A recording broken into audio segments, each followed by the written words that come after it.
अस्सलामुअलैकुम नाज़रीन, मैं मोहम्मद असलम हुसैन सियासत के इस आलमी ख़बरनामे में आप सबका इस्तकबाल करता हूँ। पेश है दुनिया भर से आज के अहम खबरें।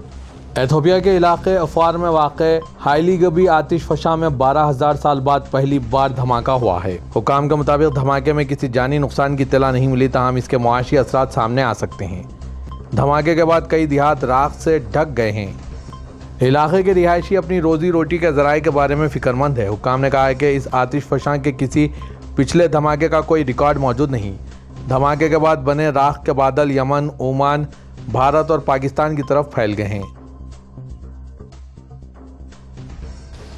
अमेरिकी सदर डोनाल्ड ट्रंप ने एक एग्जीक्यूटिव ऑर्डर पर दस्तखत किए हैं, जिसके तहत उमूर ख़जाना व खारजा को हिदायत दी गई है कि वो जमात इख्वानुल मुस्लिमीन की कुछ शाखों को गैर मुल्की दहशतगर्द तंजीमें और खुसूसी तौर पर नामजद आलमी दहशतगर्द करार देने पर गौर करें। आज हुकुम में दोनों एजेंसियों को अटॉर्नी जनरल और डायरेक्टर ऑफ नेशनल इंटेलिजेंस के मशवरे से लेबनान, मिस्र और उर्दन समेत ममालिक में उमूर का जायज़ा लेने का काम सौंपा गया है, जिसके बाद इन्हें रिपोर्ट जमा करानी होती है और अगर मुनासिब हो तो 45 दिन के अंदर ग्रुपों को बाकायदा तौर पर नामजद करने के लिए कार्रवाई करनी होगी। वाइट हाउस ने कहा है कि इस इक़दाम का मकसद इन शाखों की ऑपरेशनल सलाहियतों को महदूद करना, माली वसाइल को बंद करना और इन ख़तरात से निमटना है जो अमरीकी शहरियों और कौमी सलामती को लाहक हो सकते हैं। वाज़ेह कि अमेरिका ने जमात इख्वानुल मुस्लिमीन को दहशतगर्द तंजीम करार नहीं दिया, क्योंकि ये उमूर ख़ारजा की गैर मुल्की दहशतगर्द तंजीमों की फहरिस्त में शामिल नहीं है। सूडान की नीम फौजी रैपिड सपोर्ट फोर्स ने सूडानी फ़ौज के साथ एकतरफा 3 माह के लिए इंसानी जंगबंदी का ऐलान किया है और कहा है कि यह जंगबंदी बैनुल-अक़वामी अपीलों के जवाब में तशद्दुद रोकने और रिलीफ इदारों की रसाई बढ़ाने के लिए की गई है। रिकॉर्ड किए गए बयान में RSF के रहनुमा मोहम्मद हमदान दखलो ने कहा कि इनकी फोर्सेस और हलीफ ग्रुपों ने फौरी इंसानी जंगबंदी, जिसमें 3 माह के लिए तमाम दुश्मनाना कार्रवाइयों का तौक़ुफ़ शामिल है, इस पर इत्तेफाक किया है। उन्होंने कहा कि RSF इमदादी कारकुनों की नकल व हरकत को महफूज करने, मुतासरा इलाकों तक बिला रुकावट रसाई यकीनी बनाने, मुकामी और बैनुल-अक़वामी तंजीमों की तनसीबात और गोदामों का तहफ़्फ़ुज़ और तिब्बी और रिलीफ टीमों को आज़ादाना काम करने की इजाज़त देने की पाबंद है। उन्होंने ये भी ऐलान किया कि RSF ने जंगबंदी की निगरानी के लिए एक फील्ड मॉनिटरिंग मैकेनिज़्म के क़याम की मंजूरी दे दी है, जो कि 4 रुकनी ग्रुप और अफ्रीकी यूनियन की निगरानी के तहत काम करेगा और साथ ही इजाफी कमेटियाँ बनाई जाएंगी जो ये यकीनी बनाएगी कि इमदाद महफूज तरीके से शहरियों तक पहुँचे। अक़वाम मुत्तहिदा ने ख़वातीन के कत्ल के खिलाफ जद्दोजहद में पेशरफ्त की कमी पर अफसोस का इजहार करते हुए कहा कि गुज़िश्ता साल दुनिया में हर 10 मिनट बाद एक औरत को इसके किसी करीबी शख्स ने कत्ल किया। फ्रांसीसी न्यूज़ एजेंसी AFP के मुताबिक अक़वाम मुत्तहिदा के दफ्तर बराए मंशियात व जराइम और UN वुमेन ने एक रिपोर्ट में कहा कि 2024 में तकरीबन 50,000 ख़वातीन और लड़कियों को इनके शरीक हयात या ख़ानदान के अफराद ने कत्ल किया।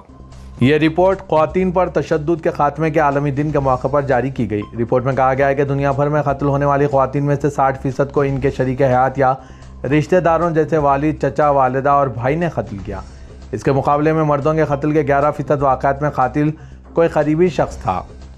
रिपोर्ट में बताया गया कि 117 ममालिक के आदाद शुमार पर मबनी यह 50,000 का हौलनाक अदद रोज़ाना 137 ख़वातीन या तकरीबन हर 10 मिनट में एक औरत के कत्ल के बराबर है। अमेरिका में डोनाल्ड ट्रंप इंतज़ामिया ने ऐलान किया है कि वो बाइडेन इंतज़ामिया के दौर में अमेरिका में दाखिल हुए तमाम पनाहगज़ीनों का जायज़ा लेगी। यह इक़दाम इस प्रोग्राम के खिलाफ ताज़ा तरीन धक्का है जो दिहाइयों से जंग और जुल्म से भाग रहे अफराद को मुल्क में खुशामदीद कहता रहा है। आज अमेरिकी न्यूज़ एजेंसी एसोसिएटेड प्रेस को मौसूल हुए एक मेमो के मुताबिक यह जायज़ा तकरीबन 2 लाख पनाहगज़ीनों में खौफ और बेयकीनी पैदा करेगा जो इस मुद्दत के दौरान अमेरिका आए। तौक़्क़ा है कि इस इक़दाम को कानूनी चैलेंजेस का सामना करना पड़ेगा, क्योंकि बाज़ हामियों ने इसे इंतज़ामिया के संग दिलाना रवैये का हिस्सा करार दिया। ये मेमो, जिस पर अमेरिकी शहरियत और इमिग्रेशन सर्विसेज के डायरेक्टर जोसेफ एडलो के दस्तखत हैं और जो जुम्मे को जारी हुआ है, इसमें कहा गया है कि जो बाइडेन दौर में मुल्क में दाखिल होने वाले पनाहगज़ीनों की तफसीली जांच और छानबीन के बजाय तेज़ी से दाखिले और तादाद को तरजीह दी गई। मेमो में कहा गया कि इस बुनियाद पर एक जामे जायज़ा और तमाम पनाहगज़ीनों का दोबारा इंटरव्यू ज़रूरी है जो 20 जनवरी 2021 से 20 फरवरी 2025 के दरमियान दाखिल हुए। गाज़ा ह्यूमैनिटेरियन फाउंडेशन ने 6 हफ्ता कबल गाज़ा में अमरीकी सालिसी से हुए जंगबंदी के बाद अपने इमदाद की तकसीम के मराकज़ पहले ही बंद कर दिए थे। आज इसने ऐलान किया कि वो मुस्तकिल तौर पर अपना ऑपरेशन ख़त्म कर रही है और दावा किया कि इसने अपना मिशन मुकम्मिल कर लिया। जीएचएफ के डायरेक्टर जॉन एक्री ने एक बयान में कहा कि हम गाज़ा के लोगों तक इमदाद पहुंचाने का एक बेहतर तरीका दिखाने के अपने मिशन में कामयाब हो गए हैं। जीएचएफ के ऑपरेशन में अपने मुख्तसर अरसे के दौरान राजदारी में लिपटे रहे। अमेरिका और इजराइल की हिमायत से कायम की गई यह तंजीम अक़वाम मुत्तहिदा के मुतबादिल के तौर पर शुरू की गई थी, लेकिन इसने कभी अपने माली ज़राए ज़ाहिर नहीं किया और ना ही इन मुसल्लह कॉन्ट्रैक्टर्स के बारे में बताया जो मराकिज़ चलाते थे। चीन ने आज मंगल को इस भारतीय खातून के दावों का जवाब दिया जिसने इल्ज़ाम आयद किया था कि इसे शांघाई पोडोइंग एयरपोर्ट पर तकरीबन 18 घंटे रोका गया, जबकि हुकाम ने इसके भारतीय पासपोर्ट को तस्लीम करने से इनकार किया। पेमा वांगजोंग थोंगडॉक, जो बरतानिया में मुकीम भारतीय शहरी है, 21 नवंबर को लंदन से जापान सफ़र कर रही थी, जब इनका 3 घंटे का ट्रांजिट वक्फा एक अजियतनाक तजुर्बे में तब्दील हो गया। इनका कहना है कि शांघाई बोर्ड विंग के इमिग्रेशन हुकाम ने इनके भारतीय पासपोर्ट को गैर मौसर करार दे दिया क्योंकि पासपोर्ट में इनकी जाए पैदाइश अरुणाचल प्रदेश दर्ज थी। चीनी वज़ारत ख़ारजा की तर्जुमान मॉर्निंग ने इस वाक़े पर तबसरा करते हुए बीजिंग की रिवायती पॉलिसी दोहराई।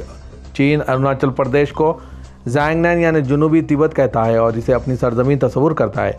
माओ ने कहा, ज़ैंगनैन चीन की सरजमीन है। चीनी फरीक ने कभी भी भारत की जानिब से कायम किए गए बकौल गैर कानूनी अरुणाचल प्रदेश को तस्लीम नहीं किया।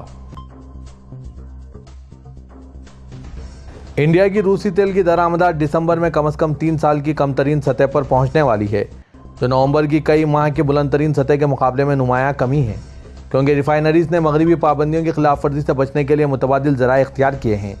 खबरसां इदारे रॉयटर्स के मुताबिक बरतानिया, यूरोपीय यूनियन और अमेरिका ने यूक्रेन जंग के बाद मॉस्को पर पाबंदियां मजीद सख्त कर दी है, जबकि वाशिंगटन की ताज़ा तरीन पाबंदियों की हदफ रूस की बड़ी तेल कंपनियां रूस नेट और लीक ऑयल हैं।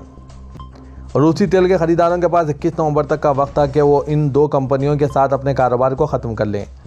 अलावाज़ी यूरोपीय यूनियन ने 21 जनवरी की डेडलाइन तय की है, जिसके बाद वो ऐसी रिफाइनरियों से ईंधन कबूल नहीं करेगी जिन्होंने बिल ऑफ लीडिंग से 60 दिन के अंदर रूसी खाम तेल प्रोसेस किया हो। बैंकों की सख्त निगरानी से एहतियात बढ़ गई। रिफाइनिंग इंडस्ट्री के एक जरिए ने बताया कि ताज़ा अमेरिकी पाबंदियों के बाद बैंकों की निगरानी ने इंडियन सरकारी रिफाइनरीज को इंतहाई मोहतात बना दिया है। सऊदी अरब में पहला एविएशन इवेंट आज 25 नवंबर से रियाद में शुरू हुआ, जो 29 नवंबर 2025 तक जारी रहेगा। इस इवेंट में हर मकतब फ़िक्र से ताल्लुक़ रखने वालों की दिलचस्पी के प्रोग्राम हैं। सैंड एंड फन शो एक गैर मामूली इवेंट है जो जिद्दत, सकाफत और एडवेंचर को यकजा करता है। सऊदी एविएशन क्लब के जनरल सुपरवाइज़र अहमद फ़हद ने बताया कि प्रोग्राम में नौजवानों की दिलचस्पी के लिए बहुत कुछ होगा, जिसमें तफरी और मालूमात को यकजा किया गया है। यह इवेंट सऊदी एविएशन क्लब के क़याम के 25 साल मुकम्मिल होने पर मुनक़िद किया गया। काबीना के फैसले की मंजूरी के बाद साल 2000 में क्लब कायम किया गया था। अहमद फ़हद ने कहा है कि क्लब के क़याम के अव्वल रोज़ से आज तक हुकूमत की जानिब से मुकम्मल सपोर्ट हासिल रहा। खादिम हरमैन शरीफीन शाह सलमान बिन अब्दुल अज़ीज़ के शुक्रगुजार हैं, जिन्होंने अप्रैल 2006 में क्लब का दौरा किया था। वली अहद व वज़ीर आज़म शहज़ादा मोहम्मद बिन सलमान ने हमेशा क्लब से भरपूर ताउन किया। सऊदी मईशत ने 2025 की तीसरी तिमाही में 5% शरह नमो हासिल की है, जो इसके मियार और वसी बुनियाद की अक्कासी करती है। सबक वेबसाइट के मुताबिक आदाद शुमार ज़ाहिर करते हैं कि मईशत आर्जी मोहरिकात पर इन्हिसार से निकल कर एक ऐसी बुनियादी तब्दीली की तरफ बढ़ रही है जो इसके रास्ते को मजबूत बनाता है और निजी शोबे को मरकज़ी किरदार देता है। गैर तेल सरगर्मियों में 4.5% की नमो इस हकीकत की तस्दीक करती है कि मईशत अब तेल की कीमतों या पैदावार की सतह के उतार चढ़ाव की पाबंद नहीं रही, बल्कि जदीद टेक्नोलॉजीज़, लॉजिस्टिक, सयाहत और सनत जैसे पैदावारी और खिदमाती शोबे अब तरक्की की बुनियाद बन चुके हैं, जिन्हें तंजीमी उमूर और मालियाती इस्लाहात और बेहतर कारोबारी माहौल ने तक़वियत दी है। आम बजट की तीसरी तिमाही के आदाद शुमार से ज़ाहिर होता है कि रियासत तवील मियाद नमो की हिमायत करने वाली अखराजाती मॉडल पर कारबंद है, जिसमें बुनियादी ढांचा और खिदमात पर तवज्जो के साथ कम खर्च के तनासुब को बरकरार रखा गया है, जो बैरूनी तब्दीलियों के मुकाबले में मईशत को मज़ीद मुस्तहकम बनाता है। कीमतों के मिहाज पर अफरात-ए-ज़र की शरह का 2% पर मुस्तहकम रहना सरमायाकारों के लिए मुस्बित इशारा है, क्योंकि सऊदी मईशत बुलंद नमो और कम अफरात-ए-ज़र का वो नादिर इम्तिजाज पेश करती है जो उभरती हुई मईशतों में शाज़ो नादिर ही देखा जाता है। तुर्की के चंद मारूफ फर्म्स ड्रोन्स के बढ़ते हुए इस्तेमाल के पेश नज़र कुदरती आफात के दौरान रेस्क्यू ऑपरेशन को सहल बनाने के लिए जान बचाने वाले ड्रोन तैयार कर रही है। हाल ही में वियतनाम के कूचजेट जिले में सैलाब के बाद फंसे एक शख्स को ड्रोन के जरिए महफूज मुकाम तक पहुंचाया गया। जब रिवायती रेस्क्यू तरीके सैलाबी पानी और दुश्वार गुजार ज़मीन की वजह से नाकाम हो गए तो एक ऐसा ड्रोन जिसे आमतौर पर ज़रूरी कामों के लिए इस्तेमाल किया जाता था मुतासरा शख्स की ज़िंदगी बचाने का वसीला बना।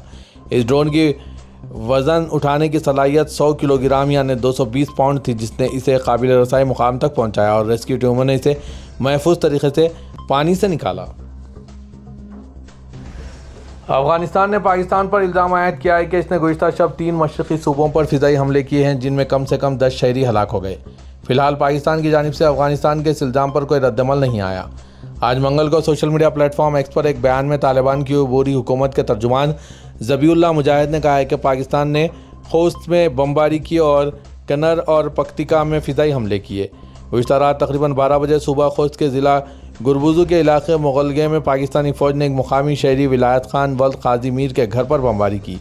ज़बीउल्लाह मुजाहिद के मुताबिक कन्नर और पख्तिका में फ़िज़ाई हमलों में 4 अफराद ज़ख्मी हुए। तालिबान की जानिब से यह बयान एक ऐसे वक्त में सामने आया जब पेशावर में 3 हमलावरों ने FC के हेडक्वार्टर्स को निशाना बनाया था, जिसमें 3 एहलकार जान से गए और 3 एहलकारों समेत कम से कम 9 अफराद ज़ख्मी हुए।